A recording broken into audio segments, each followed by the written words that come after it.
Hi, everybody. Stefan Molyneux from Freedom Main Radio. Hope you're doing well. We have on the line and on your screen Larry Klayman. He's a former federal prosecutor for the U.S. Department of Justice, the founder of Freedom Watch, and is currently representing the parents of the Benghazi victims in a lawsuit against Hillary Clinton.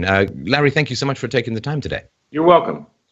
So what is the reasoning behind the lawsuit that you're pursuing at present? Case is exceedingly simple, and simple case, as they used to teach me at the Department of Justice when I was a prosecutor there at KISS, keep it simple, stupid.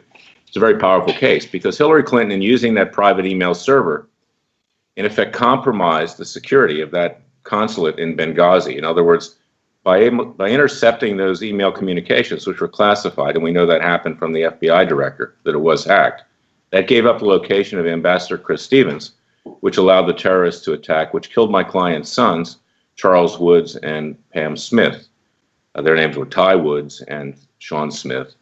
So it's a wrongful death lawsuit against Hillary Clinton. She doesn't have immunity, as some have suggested, because that was a crime to misuse that private email server. Even the FBI director, who took a dive for political purposes, admitted that it was extremely careless, which is the standard at a minimum for committing a crime. Secondly, we sued Mrs. Clinton for defamation because she told our clients that the attack was the result of a video which criticized the Prophet Muhammad when she was telling her own daughter, Chelsea Clinton, and the Prime Minister of Egypt and others that, in fact, it was a terrorist attack. When our clients repeated what Hillary Clinton had said, they were branded liars. Again, no governmental immunity because Mrs. Clinton's made these statements while she was not Secretary of State. People want to see the complaint.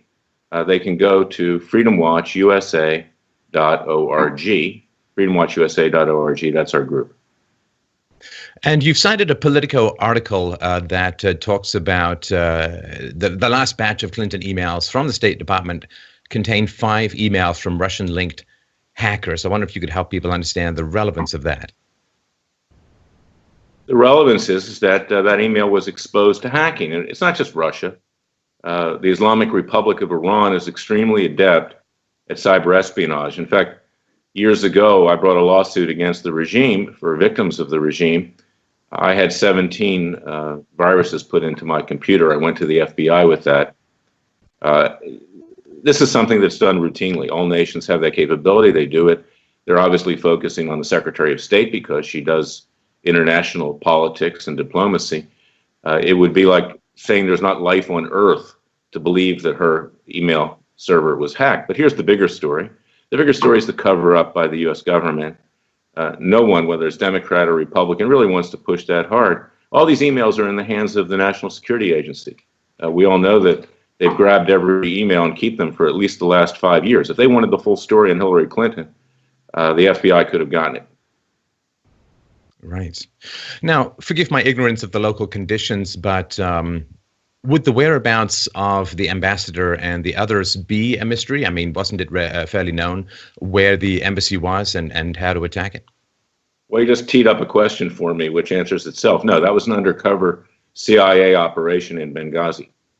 And it was not to be known that there was activity there. And in fact, our client's sons were working in conjunction with the CIA. That's out there in the public domain. So this is it really revealed a cover off of a CIA operation. I'm not saying our clients were undercover CIA agents or not, but if you do that under American law, if you blow the cover of a CIA agent, it's the death penalty. Yeah, well, that seems quite stringent. And so this is how the theory. Sorry, go ahead. I said I would say, and that may explain why there's a cover-up here. That doesn't mean that everybody gets thrown the death penalty with every violation, but that's the strongest penalty.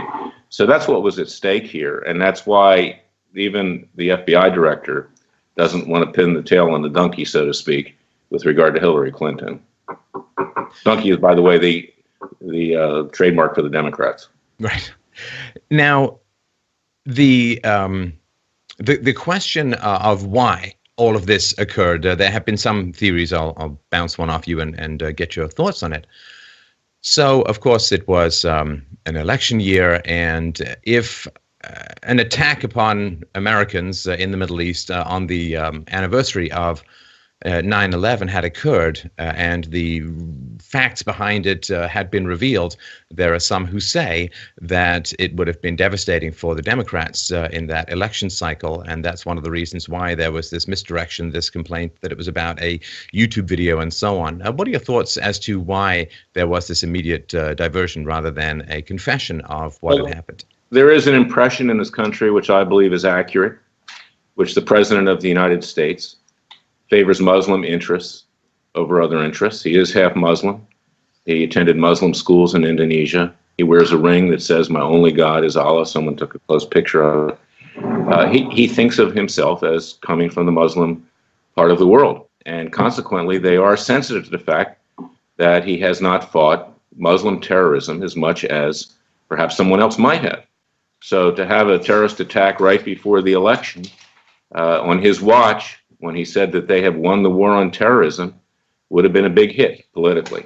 And that's one of the reasons why they covered it up, in my opinion.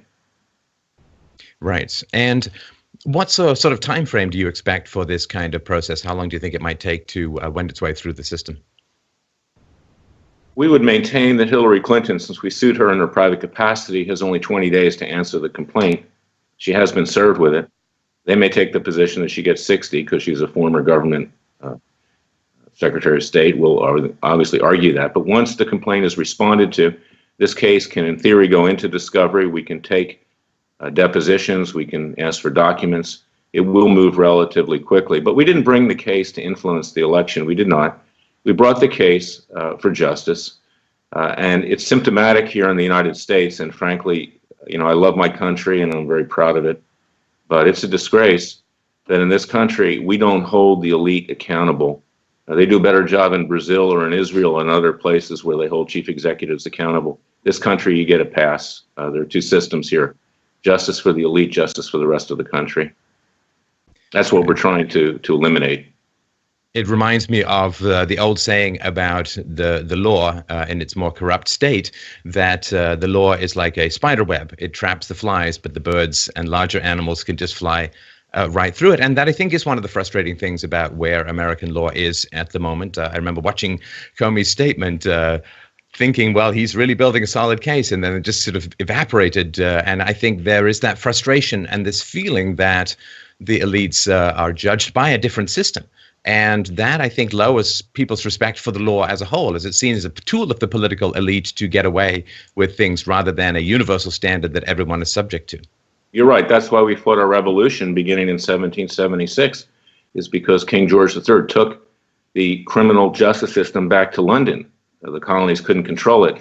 In today's world, the elite in Washington, both Democrat and Republican, control that justice system when it comes to the judges. They're handpicked on either side of the aisle. Now, sometimes you get good judges. We've had them. It's very rare. Most of them will wear their political affiliation on their sleeve, and most of them will do what their benefactors want them to do when it comes to a political case. They might play it straight in a case that doesn't have a political element to it, but otherwise, 90% of them will do what whoever appointed them to office wants them to do, and that's a reality here. I might add one other thing. Perhaps our greatest founding father, Thomas Jefferson, said that when the people fear the government, there's tyranny. When the government fears the people, there's liberty. And Jefferson knew what was going to happen. He said, we need a revolution every other generation to clean house. And I don't want to see a violent revolution. I want to see a peaceful one.